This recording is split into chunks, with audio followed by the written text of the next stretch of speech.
Hey everyone, welcome back. So we are not on the water, but we're on our way, I promise. We're doing something a little bit different with this one. I'm traveling from Maine to Mexico for a week of coaching with some fantastic coaches in the big Pacific swell along the west coast of Mexico in Baja. So this is gonna be a little bit different. We're gonna try some new things. We're gonna change up the format a little bit, but there's gonna be a lot I really wanna share with you. And yeah, thanks for coming along.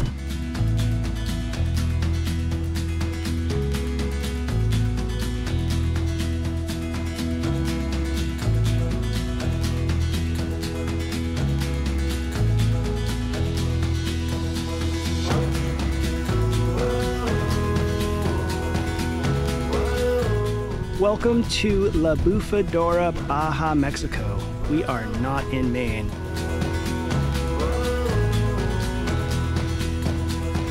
I spent the past 2 days getting down here from Maine, and the reason we're here is because we're going to have a 5-day coaching trip in this area with 3 amazing coaches who I'll talk about later.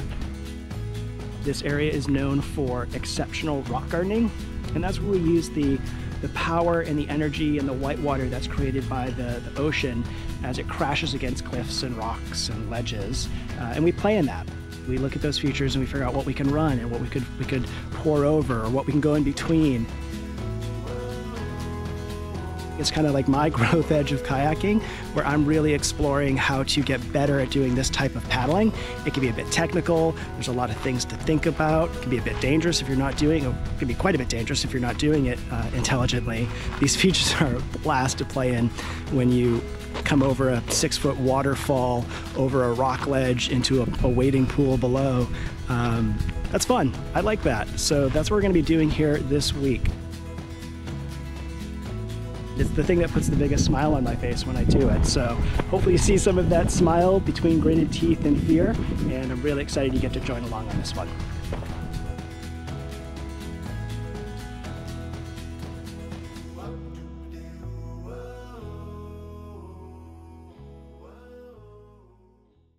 I want to give you the abbreviated backstory of why I'm here. I'll punch it up a little bit for you so it doesn't take too long.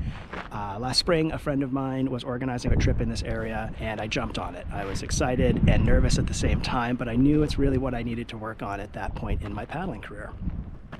So I came down, joined the trip, had all of the feels, was nervous, was excited, but it really wasn't until about day 3 when I felt like I was settling in, that I felt like I could turn my survival instincts off and actually start to understand and thrive in the area. 2 days later, the trip was done and I left wanting way more. So immediately after that trip, I signed up for another one. I decided to come back and work in the same area with the same coaches. The intention was to just pick up where I left off and continue to work on the things that I had started to develop. It's been a full summer of continuing to work on those skills. So I'm really excited to see what happens out there when I put some of the things that I learned last time with some of the growth and other things I've been doing over the summer to get to this point, to put myself back into these conditions.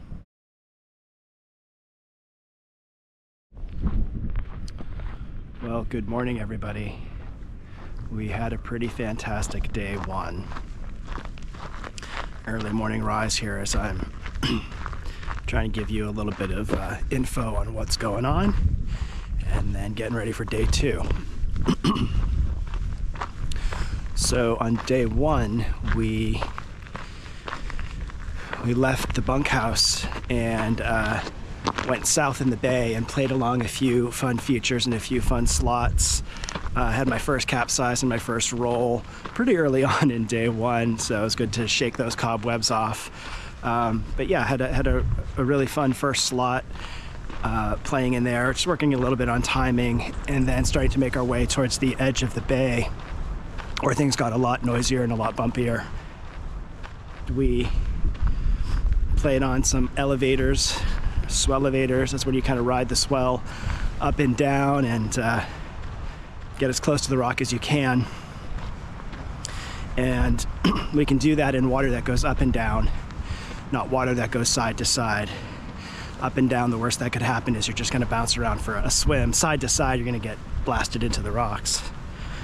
So finding safe places to put ourselves to ride that swell and to just play in that water. Then the rest of the day, let's see, oh, we made it to a really cool feature called Double Trouble, which is a beautiful pour over where two people can line up and ride a beautiful curtain of water right over a rock, with the pour over of the water. That was super fun. It's a fun spot. I feel like we probably spent like 90 minutes to 2 hours there. I feel like I could spend all day there. It's a super fun spot to just sit and play and take different waves and different wave sizes.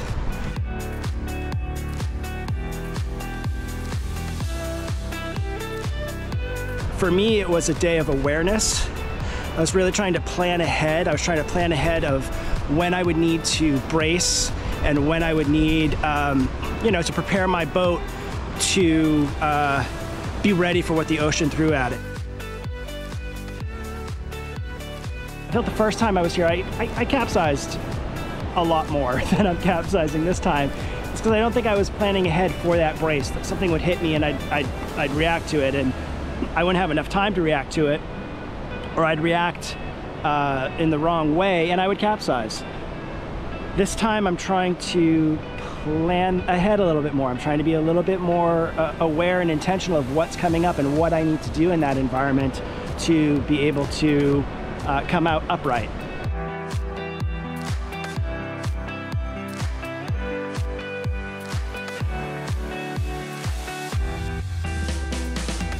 Great first day, getting ready for a second day.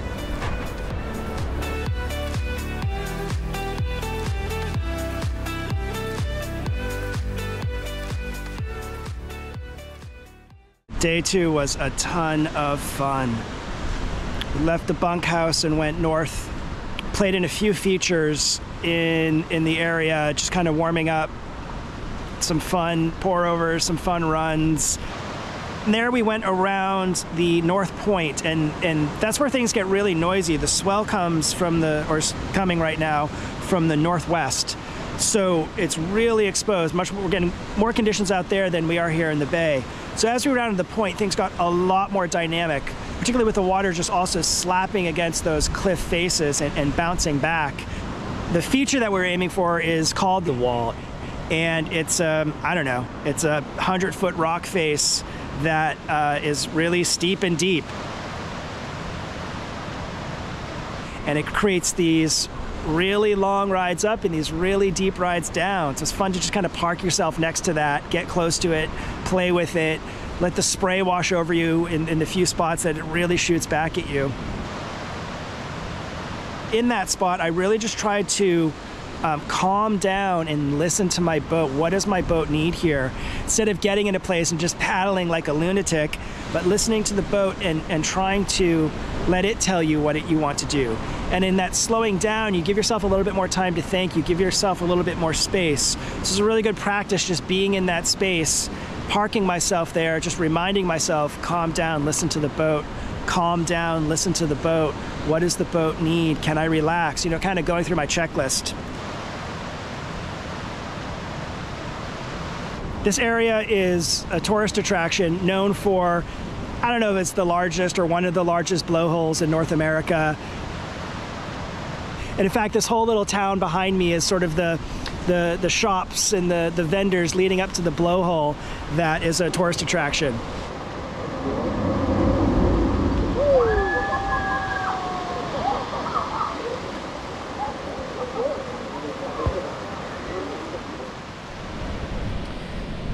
Hello, hello. Welcome to Surf Day. Spent the morning playing close to the beach and then moved out to an offshore break where things got a little steeper, and then took a lunch. And some people are getting back on the water, and others maybe have called it a day. I'm gonna get back on the water in a little bit, but I'm soaking wet. I spent a lot of time upside down, and got some water in my dry suit and some sweat, so just drying off a little bit. It was getting a little chilly. It's a ton of work being out there, catching waves, riding waves. I had 2 really good ones that really set me for a loop. Yeah, a couple of really fun runs. kind of a mixed bag. You know, this is kind of a newer thing for me, surfing. I haven't done a lot of kayak surfing. Got a really helpful piece of advice of committing to the beach. And that also kind of links into something that another piece of advice I got earlier in the day about just setting a straight line to start with. You know, set a straight line and commit to the beach. And as soon as I started to do that, the boat would come down into the wave a little bit and then start surfing, right? It would be on the right part of the wave, I'd have the right angle, and the wave would do most of the work. And while the wave is doing the work, you can do fun things like carve some turns and play on the wave a little bit before it closes out. It was a real valuable tip that I'm going to take away for the next time I go surfing. Unfortunately, it's not very often. You know, where I live, there's not a lot of access to surf beaches, and it's probably the one kayak skill that I'm lacking the most in my repertoire at this point. It's the lowest on the bar graph of stuff Steve can do really well, or well for that matter. So really just grateful for this opportunity. Really beautiful waves out here. Waves don't stack up too often, but with the size of the swell that's happening out here today, the waves are stacking up the beach and also building up on the surf break. So it's a really interesting opportunity. I didn't surf the last time I was down here in April. The conditions just weren't there. So it's really fun to have those conditions today.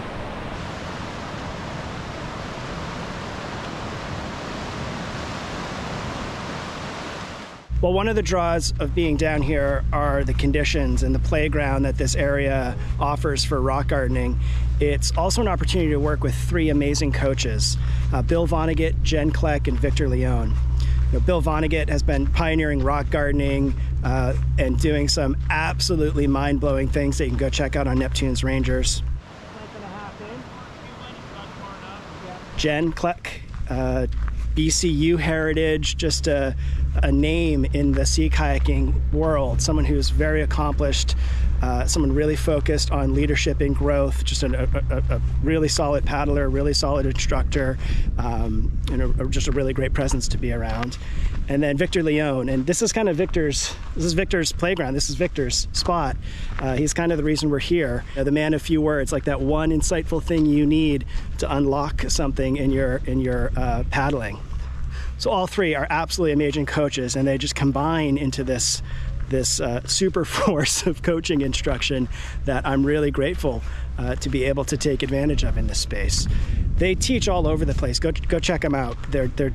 You won't be disappointed. They're amazing humans, fantastic coaches, and if you learn a fraction of what I've learned from one of them, your money's well spent.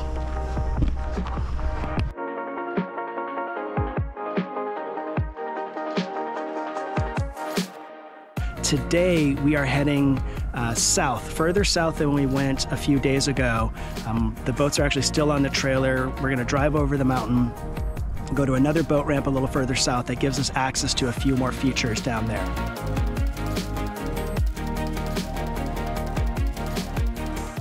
One of the features down there is the slot of boom. And when I was here in April, one of the times in the slot of boom, I took a swim. Something caught me from the back left quarter that I didn't see coming, and I wasn't prepared for a brace, and I capsized. And it wasn't a place I wanted to try to roll. I just wanted to get out of there. So ejected out of the skirt in the cockpit, threw the boat out, and swam to the closest boat I could find. That one sticks out as one I'd like back, and I'm going to have that chance today to get back into the slot of boom and see what it does to me.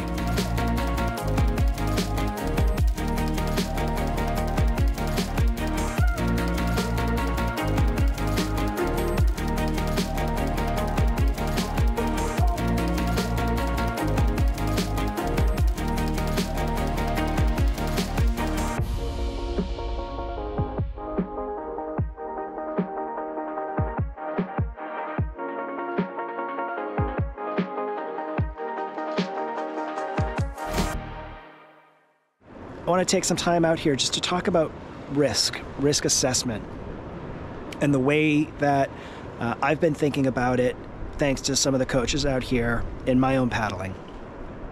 And that is perceived risk versus actual risk. as newer paddlers or as someone unfamiliar with a thing, you know, we show up to something and we don't understand what's going on and it looks scary and dangerous. So our perceived risk is really high. We think it's a no-go situation. We think it's something that we should avoid or not do. And then with time and with experience, you're able to actually understand what the actual risk is. You're able to take the reptilian brain into the mammalian brain and use logic to say, well, what's actually going on here? One of the things we ask is, what's the worst that could happen? That might be swimming in an area that, while noisy, is safe, or it might mean getting smashed into a rock. By asking that question of what's the worst that could happen, we're forcing ourselves into that logical thinking of really determining what the actual risk is. Now, your acceptable risk might be different than my acceptable risk. We might look at something and say, yeah, you know, the perceived risk versus actual risk, we can understand the actual risks here. But now, what's my tolerance for taking that risk? And for me, what that allows me to do is just understand, is it at the top of my ability? Is it sort of in the middle of my range? All with that understanding of where that actual risk lies, having put aside the perceived risk. So that's a little bit on risk assessment, perceived risk and actual risk. I think it's a really important tool to bring into things as people are trying to push themselves into new areas.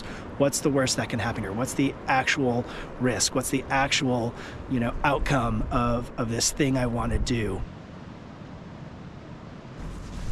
Well, it's the morning of our last day of paddling. Today we're headed back north. We're going to go around Punta Banda, which is the main pointy bit at the top of Ensenada Bay, and play along the way. And then there are a couple features on the other side of the point that we're going to try to make it to. It's bittersweet that the last day is coming. I'm definitely ready to go back and see family and friends, but I'm not quite ready to stop this amazing experience of paddling daily in such great conditions. So I'm really going to savor today. I'm really going to enjoy all that I've been learning and really lean into all of those lessons and all of those things I've been carrying through all week and just have an absolute blast out there. Just really enjoy myself, really soak it in, really take advantage of this opportunity. I'm going to go get dressed. We're going to get the boats on the water and we're going to head out for the day. I'll see you out there.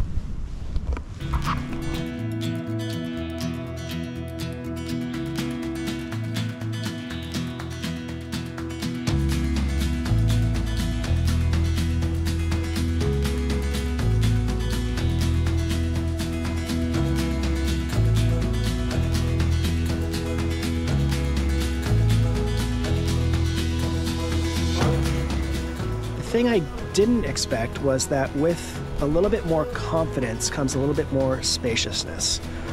When we're able to respond to things instead of react to things, things quiet down in the brain and you can enter in a more playful state. You can be more inquisitive. You can try things.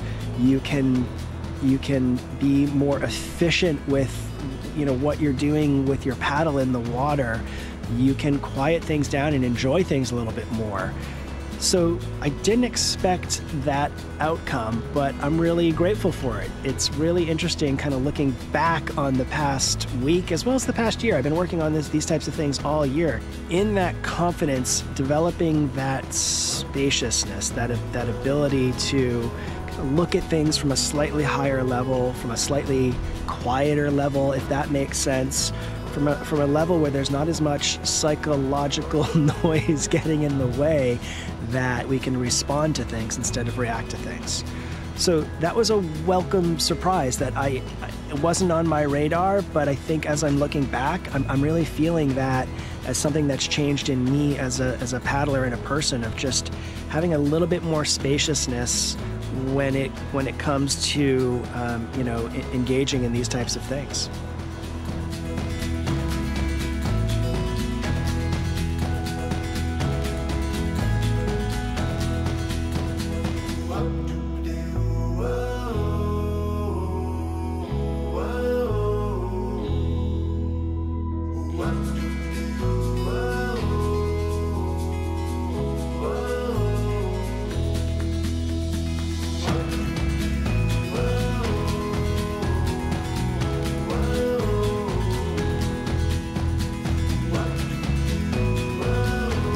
So that was day 5. And it was a great culmination of a fantastic trip that really showed me my skill level. It showed me the things I need to work on. It showed me the things I want to get better.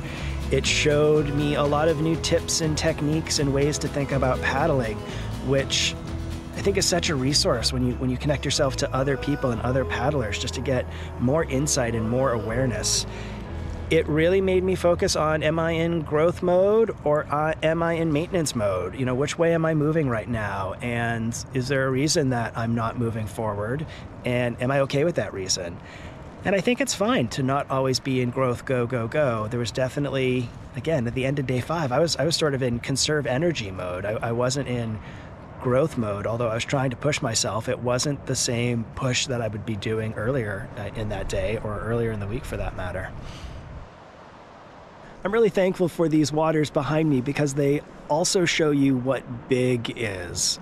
Putting another thing in my toolbox. So the next time I'm off of Great Wasp Island, outside of my hometown, facing the open ocean, and it's noisy and messy, I sort of have it in my back pocket of like, yeah, okay, I've got this. I know this. This is not new. I'm going to pull up that file. I'm going to remember the things I was doing in the last time I was in something like this or bigger. So it's really fun putting yourself into really big conditions to continue to rewrite that set point.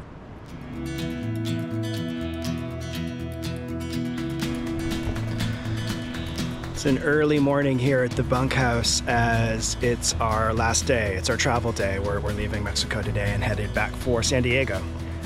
So up a bit early to get things packed up and organized and the van loaded and on our way. So there's a lot to unpack on day 5, and there's a lot that I was really excited about. I think it was a great capstone to a week that was just highlight after highlight after highlight. So I couldn't be happier with how yesterday ended, and yeah, I'm gonna take some time here, I think, and just reflect on the whole trip. There's a week worth of intense learning that just happened, and I'm gonna sit with that a little bit before I come back to y'all with some thoughts.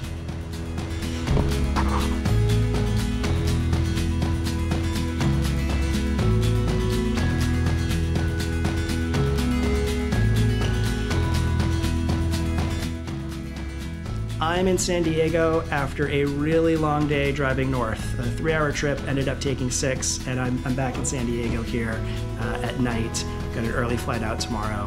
I took a long hot shower, which felt amazing, as the showers down in the Bufadora are quick and not frequent. So it was great to soak in the shower for a little bit.